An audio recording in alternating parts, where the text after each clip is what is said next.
Bismillahirrahmanirrahim. Assalamualaikum warahmatullahi wabarakatuh. Alhamdulillah wassalatu wassalamu ala Rasulillah wa ala alihi wa sahbihi wa man wala. Subhanaka la ilma lana illa ma 'allamtana innaka antal alimul hakim. Rabbi shrah li sadri wa yassir li amri wahlul 'uqdatam min lisani yafqahu qawli. Allahumma ja'alna minal ladzina yastami'una qawla fayattabi'una ahsana. Baiklah, sama-sama kita mulakan pagi kita ini tuan-tuan dan puan sekalian dengan kita membaca Alhamdulillahilladzi ahyana ba'dama amatana wa ilaihin nusyur. Mudah-mudahan dengan lafaz syukur kita kepada Allah yang telah menghidupkan kita pada hari ini, kita resapkan jiwa syukur kita, dan mudah-mudahan dengan syukur kita kepada Allah, Allah tambahkan lagi nikmat kepada kita insya-Allah. Bukankah Allah telah berjanji, barang siapa yang bersyukur kepada Allah Subhanahu wa taala dan sentiasa mengekalkan diri dalam kesyukuran, Allah akan tambahkan lagi nikmat kepada kita semua insya-Allah. Mudah-mudahan dengan kita bangun pagi, kita mulakan dengan syukur kepada Allah Subhanahu wa taala, Allah ganjarkan kita dengan bergandanya kita punya nikmat yang telah diberikan oleh Allah Subhanahu wa taala.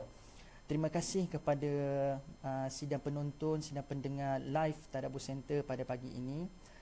Saya doakan kepada Allah Subhanahu wa taala, mudah-mudahan kita semua diberikan rahmat oleh Allah Subhanahu wa taala, diberikan keberkatan oleh Allah Subhanahu wa taala untuk kita menjalani kehidupan dengan penuh kebahagiaan dan ketenangan insya-Allah. Mudah-mudahan apalah guna nikmat, apalah guna keberkatan dan kebahagiaan tetapi dia tidak memberikan kita rasa ketenangan. Mudah-mudahan dengan syukur yang telah kita serahkan kepada Allah, kita wajahkan, kita gambar kepada Allah Subhanahu wa taala, Allah berikan kepada kita pertambahan nikmat insya-Allah. Dan kita sama-sama doa kepada Allah Subhanahu wa taala insya-Allah pada pagi ini Allah berikan kita keampunan secara besar-besaran. Dan alangkah indahnya pagi yang indah ini, pagi yang sejuk dingin ini, Allah datangkan sekali dengan package, Allah berikan keampunan untuk kita insya-Allah. Dan tuan-tuan dan puan sekalian, saya ingin berkongsi dan saya teruja untuk berkongsi dengan tuan-tuan dan puan semua pada pagi ini yang ringkas ini. Dengan tazkirah yang ringkas, saya akan kupas satu ayat insya-Allah, tentang satu topik yang saya kira mungkin dekat dengan kita masyarakat. Dan saya percaya topik kemaafan ini ataupun kita memohon keampunan ataupun kemaafan ini adalah seringkali kita lakukan dalam kehidupan kita seharian. Barangkali ada dua situasi. Barangkali saya percaya kita sebagai manusia tidak pernah lari daripada melakukan kesilapan. Dan juga orang di sekeliling kita pun barangkali pernah melakukan kesilapan pada kita. Sebagai contoh, bila mana kita melakukan kesilapan, perkara pertama, bila kita sedar akan kesilapan yang kita lakukan kepada orang tersebut, maka kita pun akan memohon maaf atas kesilapan yang telah kita lakukan kepada dia. Sama juga bila mana ada orang lain melakukan kesilapan kepada kita, dan kita pun mengharapkan orang itu memohon maaf pada kita. Dan barangkali bila orang itu tersedar dan orang itu akan memohon maaf pada kita, dan biasanya perkataan yang kita akan tuturkan bila mana orang lain mohon maaf kepada kita, ataupun bila mana kita buat salah dan orang lain itu pun bila kita minta maaf itu pun kita harapkan satu perkataan yang keramat, iaitu saya maafkan kamu ataupun saya maafkan anda. Tak kira siapa yang buat salah, bila mana kita mohon maaf, kita harapkan orang tu beritahu pada kita saya maafkan kamu. Dan bila mana orang lain lakukan kesalahan kepada kita pun akan katakan kepada dia saya maafkan kamu. Tapi persoalannya tuan-tuan dan puan sekalian, yang sentiasa mengganggu fikiran kita adalah bila mana kita katakan, sebagai contoh, orang lain lakukan kesalahan kepada kita. Bila mana kita mengatakan kepada dia saya maafkan kamu, jom sama-sama kita fikir. Saya nak ajak tuan-tuan semua sama-sama kita fikir, supaya kita bermuhasabah sejenak. Bila mana kita mengatakan saya maafkan kamu, adakah dalam masa yang sama, pada waktu yang sama, kita cuba ada usaha untuk menambahkan satu pakej kemaafan yang menjadikan kemaafan itu bernilai? Bukan sekadar kita kata saya maafkan kamu, tapi adakah dalam masa yang sama kita cuba untuk melupakan kesilapan orang yang melakukan kesilapan kepada kita? Hari ini barangkali kita senang untuk kita katakan saya maafkan kamu, I forgive you.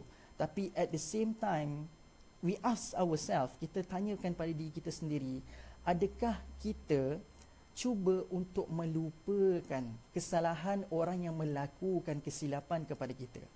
Ataupun pada pendirian kita, cukup sekadar kita kata saya maafkan kamu tapi melupakan? Tidak.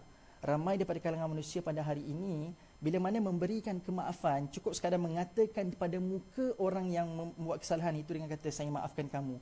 Tetapi sukar untuk kita menambahkan satu lagi pakej yang Allah ajarkan dalam surah Al-Imran, tuan-tuan dan puan sekalian, iaitu pakej bila mana kita memaafkan orang tersebut, Allah minta kita juga melupakan kesalahan-kesalahan yang pernah Allah lakukan kepada kita. Ini ada satu pakej yang luar biasa, tuan-tuan dan puan sekalian. Dia memang sukar untuk kita lakukan. Tetapi bayangkan kita pun kalau kita hidup kat muka bumi ini, ujian apa pun kita terima, tak, yang pastinya tidak akan pernah sebesar ujian telah diberikan kepada Muhammad sallallahu alaihi wasallam. Kalau kita nak bandingkan ujian kita dengan Muhammad sallallahu alaihi wasallam, ujian Nabi ini lebih berat. Dan saya nak bawa satu ayat Al-Quran, tuan-tuan dan puan sekalian, pada hari ini, satu ayat yang menggambarkan kepada Nabi telah diuji dengan sangat-sangat teruk. Dan perilaku para sahabat kepada Nabi ketika itu memang dikatakan berhak untuk Nabi marah. Dan Allah Subhanahu Wa Taala bila mana Nabi Muhammad sallallahu alaihi wasallam dalam keadaan marah dan berhak memarahi para sahabat yang telah melakukan kesalahan pada dirinya kepada Muhammad sallallahu alaihi wasallam, tapi Allah ajarkan kepada Nabi dengan satu cara kemaafan yang menjadikan kemaafan itu bernilai dan solid. Hari ini kita nampak cukup sekadar kita bagi tahu saya maafkan kamu, I forgive you, tapi kita terlupa satu pakej yang Allah ajarkan kepada Nabi, dan Nabi ajarkan kepada kita. Pakej yang bernilai itu berupa kita memaafkan dan kita melupakan. Ayat manakah yang telah berbicara tentang perkara ini, tuan-tuan dan puan sekalian? Ayat yang berada dalam surah Al-Imran pada ayat 159 yang berbunyi, a'udzubillahi minasyaitonirrajim, fabima rahmatin minallahi lintalahum walau kunta fazzan ghalidhal qalbi lanfaddu min hawlik fa'fu anhum wastaghfir lahum washawirhum fil amr fa iza azamta fatawakkal 'ala Allah, ila akhir ayat. Tuan-tuan dan puan sekalian, ayat ini kalau kita dekati kita akan rasa subhanallah, satu pengajaran dan satu pembelajaran kemaafan yang terbaik untuk kita dekati ayat ini. Dan saya nampak ayat ini memberikan kita satu peringatan yang sangat luar biasa, khususnya untuk kita menjalani kehidupan di dunia ini. Kita nak hidup dekat muka bumi ini dengan masyarakat dengan penuh ketenangan, tuan-tuan dan puan sekalian. Kita nak biar kita hidup dengan masyarakat yang boleh berikan kita manfaat. Tapi alangkah hancurnya hidup ini, alangkah rasa tak bahagianya hidup ini bila mana kita hidup dekat muka bumi ini dengan manusia-manusia lain, tetapi kita hidup dengan kita prejudis pada orang dan orang ada prejudis kepada diri kita. Puncanya apa? Bila mana kita melakukan kesilapan ataupun orang lain lakukan kesalahan pada kita, kita sekadar terhenti dengan kata saya maafkan kamu dan mereka maafkan kita. Tapi untuk kita menambahkan lagi pakej kemaafan dengan kita melupakan kesilapan orang yang pernah melakukan kesalahan kepada kita ini, kita sukar untuk lakukan. Sangat sukar untuk lakukan. Maka kita tengok ayat ini. Ayat ini Allah Subhanahu Wa Taala turunkan kepada Nabi Muhammad sallallahu alaihi wasallam selepas peperangan Uhud. Siapa tak tahu cerita peperangan Uhud, tuan-tuan dan puan sekalian? Yang mana kita katakan satu peperangan yang sangat dahsyat dan dikatakan oleh ramai orang. Peperangan ini telah diberikan ketewasan, kekalahan kepada tentera Islam. Tetapi kalau kita membaca banyak kitab-kitab sejarah dan kita buat cross check, sebenarnya dia bukan kalah, tetapi kemenangan yang sebenar diberikan oleh Allah kepada tentera Muhammad selepas daripada peperangan Badar. Saya tak nak kupas pasal menang dan kalah ini, saya nak kupas berkaitan dengan pasca peperangan Uhud, iaitu selepas peperangan Uhud. Tuan-tuan dan puan-puan sekalian, selepas peperangan Uhud, yang kita tahu tentera-tentera daripada pemanah-pemanah Bukit Uhud, mereka turun selepas mengingkari arahan ketua departmen mereka, iaitu arahan ketua yang memimpin pasukan pemanah yang telah menerima amanah daripada baginda sallallahu alaihi wasallam untuk memberitahu kepada pemanah-pemanah di atas bukit sana jangan turun selagi mana mendapat arahan daripada baginda Nabi sallallahu alaihi wasallam. Maka disebabkan turunnya mereka, dan kita silap kalau kita katakan mereka turun sebab mereka ingin mengejar ghanimah. Tuan-tuan dan puan sekalian, sangat besar kesalahan kita bila mana kita mendakwa sahabat Nabi yang turun daripada Bukit Uhud ini. Mereka ini adalah orang yang gilakan harta, gilakan apa? Gilakan ghanimah, gilakan kekayaan. Kita agak salah dan agak tak baik kita menisbahkan sahabat-sahabat Nabi gilakan harta, gilakan kekayaan. Sedangkan mereka yang pergi ke medan jihad Mereka telah melepaskan segala kepentingan diri, tuan-tuan dan sekalian. Hari ini kalau kita berada dekat situasi Nabi, beranikah kita untuk menawarkan diri untuk pergi ke medan jihad? Yang mana kalau kita pergi ke medan jihad, medan peperangan, tuan-tuan dan sekalian, kita tak pasti sama ada kita mampu hidup lagi ataupun tidak. Tak pasti diberikan kemenangan ataupun kita ini kalah. Maka banyak possibility yang barangkali negative side. Sebab tak tahu menang ke kalah, mati ke hidup ke kita lepas peperangan tersebut. Maka banyak possibility. Barangkali kita tak kuat untuk kita buat macam mana sahabat-sahabat Nabi buat. Sahabat-sahabat Nabi, bila mana sahabat Nabi buka, siapa nak join perang, mereka berduyun-duyun, berpusu-pusu untuk menawarkan diri, saya nak ikut Nabi pergi berperang. Maka, tuan-tuan dan sekalian, kalaulah kita menisbahkan sahabat-sahabat yang turun daripada Bukit Uhud ini, mereka gilakan kekayaan, saya rasa mereka telah lama meninggalkan kekayaan, tuan-tuan sekalian. Maka, agak tidak adil kita menisbahkan sahabat-sahabat ini seorang yang gilakan kekayaan. Mereka tidak gilakan kekayaan. Mereka turun daripada Bukit Uhud itu, tuan-tuan dan puan sekalian, adalah kerana di hadapan mereka, mereka sudah nampak kemenangan. Orang yang pergi ke medan jihad, tuan-tuan sekalian, cita-cita mereka ada dua. Yang pertama adalah mereka ini mahukan kemenangan. Yang kedua, kalau tak mampu menang pun mereka ini inginkan syahid di jalan Allah Subhanahu Wa Taala. Itulah kemenangan bagi di sisi para sahabat. Maka di hadapan pasukan pemanah di Bukit Uhud ini, di hadapan mereka melihat seolah-olah telah diberikan kemenangan kepada mereka. Maka bila nampak kemenangan di hadapan mereka, tuan-tuan dan sekalian, mereka telah merasakan kepuasan dan mereka rasa seronok sangat. Disebabkan keseronokan atas asbab kemenangan itu, mereka turun daripada Bukit Uhud, tuan-tuan sekalian. Okey, baik. Kita enough kisah pasal peperangan Uhud, sebab barangkali dia akan drag pada masa yang lama, sebab saya tidak ada masa yang panjang. Maka tuan-tuan dan sekalian, selepas peperangan Uhud, kalau kita katakan Nabi berhak untuk marah, kalau ikutkan berhak untuk marah, dan memang digambarkan Nabi memang marah kepada pasukan Bukit Uhud yang turun selepas mengingkari arahan ketua yang menjaga di Bukit Uhud, yang telah mengakibatkan ketua Bukit Uhud ini syahid di jalan Allah Subhanahu Wa Taala. Makanya Nabi berhak marah. Tetapi Allah Subhanahu Wa Taala telah mengajarkan kepada Nabi how to handle this.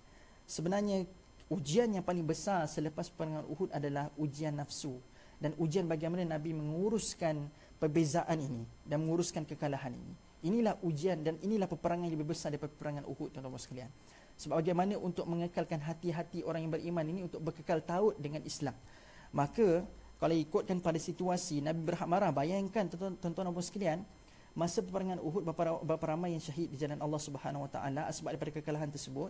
Dan yang kedua, tuan-tuan dan puan sekalian, bapa saudara Nabi sendiri iaitu Sayyidina Hamzah juga mati syahid di dalam peperangan tersebut. Maka bayangkan kalau kita hilang ahli keluarga, kita marah tak? Dan kalau kita hilang ahli keluarga, tuan-tuan sekalian, dan asbab ada orang lain lakukan kesalahan, kita berhak tak marah pada orang yang melakukan kesalahan tersebut? Kita berhak marah. Tetapi Allah menenangkan Nabi, dan Allah dah hadir dengan satu sifat, dan satu sifat datang dengan nama Allah Subhanahu Wa Taala dalam ayat ini. Allah sebut fabima rahmah, dengan rahmat aku. Allah kata fabima rahmati minallahi lintalahum, dengan rahmat aku wahai Muhammad, kamu akan bersifat lemah lembut dengan mereka. Maka Allah sebut walau kunta fazzan ghalizal qalbi lan faddu min hawlik fa'fu anhum. Saya nak fokuskan pada dalam ayat ini, tuan-tuan sekalian, saya nak fokuskan pada ayat fa'fu anhum wastaghfir lahum wasyawirhum. Maka bila Allah kata kamu kena berlemah lembut dengan mereka, dan Allah kata kalau kamu bersifat keras dengan mereka, barangkali mereka akan menjauhi kamu wahai Muhammad. Maka Allah sambung lepas wala kunta fazzan ghalizal qalbi lan faddu min hawli, ini dengan satu ayat yang memang berat untuk kita lakukan, tuan-tuan sekalian.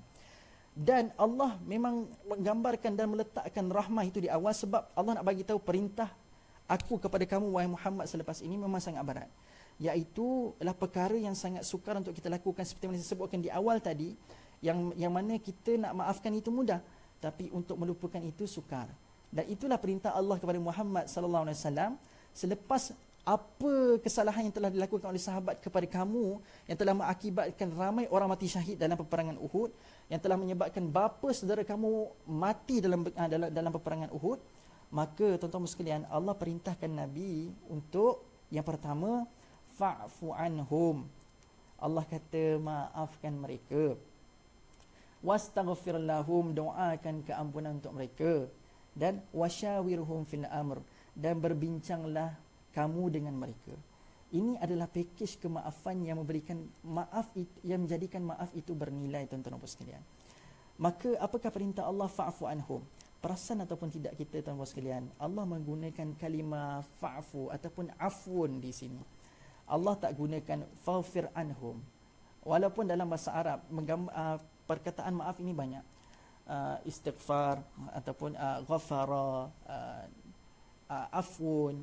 Dan kalau kita teliti sunnah Nabi SAW, bila mana tibanya bulan Ramadan, Nabi menyarankan kita pada 10 malam yang terakhir dalam hadis yang sahih berdoa dengan satu doa yang sangat bagus untuk kita amalkan, iaitu Allahumma innaka afuwun tuhibbul afwa fa'fu anni. Inilah doa yang diajar Nabi pada 10 malam terakhir dan digalakkan kita membacanya. Persoalannya, kenapa dalam 10 malam terakhir yang dibukakan pintu keampunan seluas-luasnya untuk hamba-Nya mendirikan qiyamul lail, dan Nabi ajarkan kita satu doa yang berupa afun di sini. Kenapa Nabi tak perintahkan kepada kita banyakkan istighfar? Kenapa dalam banyak-banyak konteks keampunan Nabi tak minta kita istighfar, tapi Nabi minta kita untuk kita berdoa dengan Allahumma innaka afuwun. Afuwun. Dekat situ afuwun ni maksudnya keampunan. Tapi apakah beza bila mana kita istighfar kepada Allah, dan apakah beza juga bila mana kita mohon afun daripada Allah Subhanahu Wa Taala, tuan-tuan dan puan sekalian? Maka insya-Allah itu yang saya teruja untuk berkongsi dengan puan sekalian. Dalam ayat ini, dalam konteks ini, istighfar dan afun dia berbeza. Dan saya boleh katakan peringkat afun ini lebih sukar untuk kita lakukan berbanding dengan istighfar. Bila mana kita beristighfar pada Allah Subhanahu Wa Taala, tuan-tuan dan puan sekalian, Allah Subhanahu Wa Taala akan ampunkan dosa kita, insya-Allah. Bila mana kita ikhlas mohon ampun dengan kita melafazkan astaghfirullahal azim, Allah akan berikan keampunan kepada kita. Sebab Allah ini Maha Pengampun dan Allah ini Ar-Rahman, sangat sayang pada hamba-Nya. Tetapi untuk sampai kepada satu level yang selepas daripada ghafara ataupun istighfar, kita nak pergi satu level iaitu afun, dia sangat sukar, mas sekalian. Sebab afun ini merangkumi dua perkara. Yang pertama adalah memaafkan, yang kedua adalah melupakan. Sebab apa Nabi ajarkan kita Allahumma innaka afuwun tuhibbul afwa fa'fu anni? Sebab afun ini membawa makna kita mohon ampun pada Allah, tapi dalam masa yang sama, ya Allah, tolong padamkan segala amalan kejahatan yang pernah aku lakukan sebelum ini. So jadi maknanya dalam buku rekod catatan amalan keburukan kita, ya Allah, maafkan aku, dan dalam masa yang sama tolong padam sekali segala catatan kejahatan yang pernah aku lakukan. Maka besarnya afun ini, teman sekalian. Which means lupakan sekali kesalahan-kesalahan yang pernah aku lakukan sebelum ini. Kalau aku pernah buat pun, ya Allah, tolong ampunkan aku. Dalam masa yang sama, tolong lupakan sekali, hilangkan sekali rekod yang pernah aku lakukan sebelum-sebelum ini dari sudut amalan keburukan. Maka kalau aku pernah lakukan kesilapan, maafkan aku dan lupakan rekod-rekod kesalahan aku. Maka ini gambaran dan ini doa yang besar Nabi ajarkan kepada kita, teman sekalian. Sebab itu jangan pernah tinggal lepas solat kita baca Allahumma innaka afuwun tuhibbul afwa fa'fu anni. Kalau jamak, Allahumma innaka afuwun tuhibbul afwa fa'fu anna. Afun ini sangat besar, tuan-tuan sekalian. Maka kita nak sangat Allah berikan afun kepada kita. Maka sama juga sirah dan perkataan yang digunakan oleh Nabi, oleh Allah dalam ayat ini kepada Nabi. Allah minta fa'fu. Allah tak sekadar kata faghfir anhum, Allah kata fa'fu anhum. Maksudnya apa? Wahai Muhammad, dengan rahmat aku nak minta pada kamu fa'fu anhum, maafkan mereka, dan dalam masa yang sama kamu lupakan kesilapan mereka, wahai Muhammad. Ini tugas besar dan tugas berat, teman sekalian. Dahlah Nabi di peringkat orang yang orang lakukan kesalahan kepada dia, dan sahabat-sahabat Nabi ramai yang mati syahid di jalan Allah dalam peperangan Uhud. Dalam masa yang sama bapa saudara Nabi juga mengalami syahid dan syahid dalam medan perang tersebut. Dan Nabi berhak untuk marah. Bayangkan ahli keluarga sendiri meninggal dunia disebabkan kesalahan orang lain. Walaupun takdir Allah, pada sudut teknikalnya disebabkan kesalahan orang lain, bapa saudaranya meninggal dunia dan mati syahid di medan Uhud. Maka teman sekalian, Allah perintahkan dengan satu perintah yang sangat berat. Yang pertama adalah yang kita pun suka untuk lakukan. Allah kata, maafkan mereka semua ini, wahai Muhammad, dan dalam masa yang sama kamu lupakan segala kesilapan mereka. Segala kesilapan mereka yang kamu lupakan. Maka ini pun dah cukup besar untuk kita lakukan, teman sekalian. Dan memang itu pun satu gambaran yang sangat besar untuk kita lakukan. Memang sangat berat untuk kita lakukan.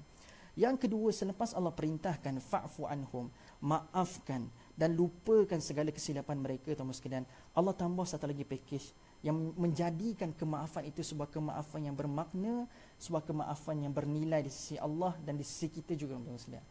Iaitulah Allah kata, lepas kamu maafkan dan lupakan mereka, tambah satu lagi package wahai Muhammad, iaitu kamu doakan keampunan untuk mereka.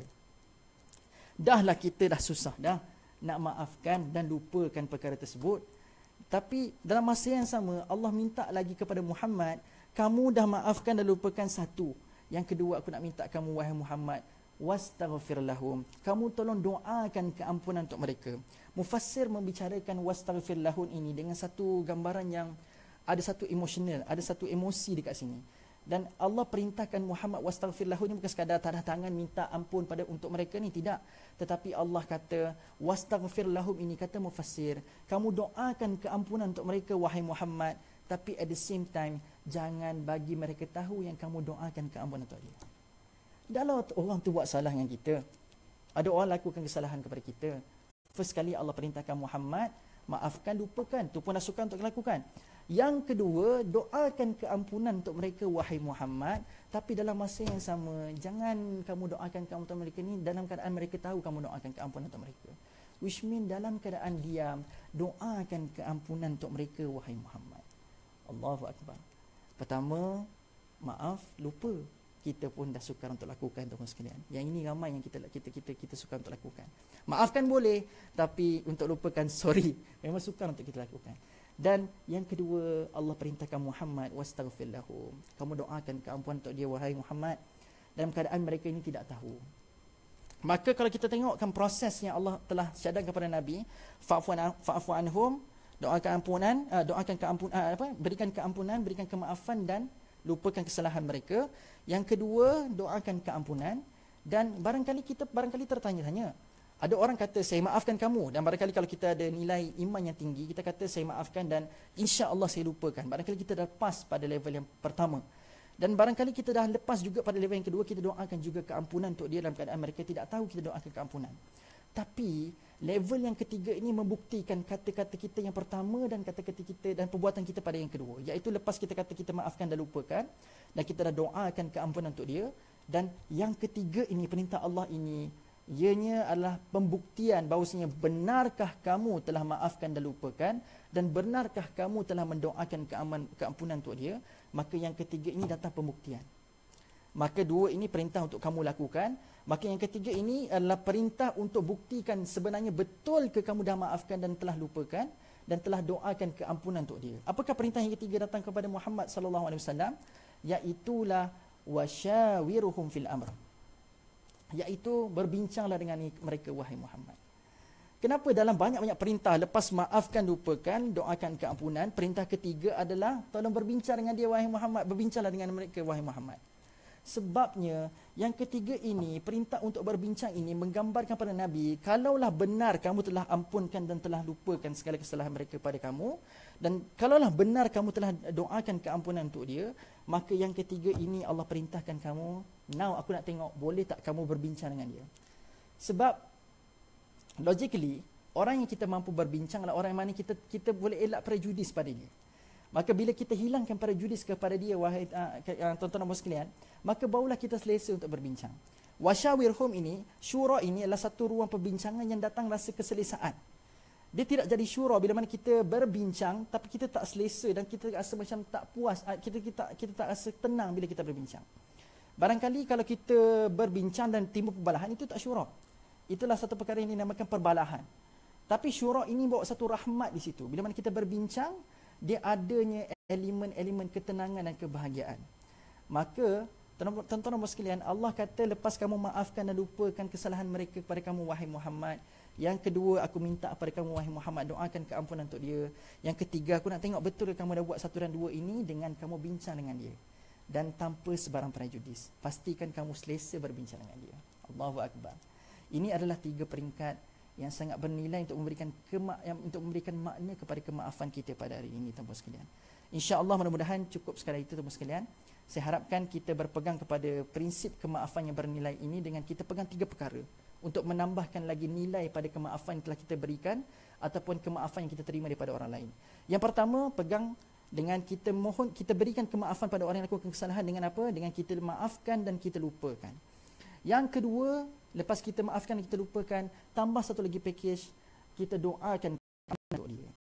Yang ketiga, tuan-tuan sekalian, kita tambah lagi satu package, kita boleh berbincang dengan dia bila mana dia walaupun telah lakukan kesalahan pada kita, kita tunjukkan kita tidak prejudis kepada dia dan memang kita telah lupakan kesalahan dia kepada kita dengan kita mampu berbincang dengan selesa dengan dia. InsyaAllah jadikan kemaafan kita dengan kemaafan yang bermakna, bernilai, yang kita praktikkan inspirasi daripada surah Al-Imran ayat 159 insyaAllah.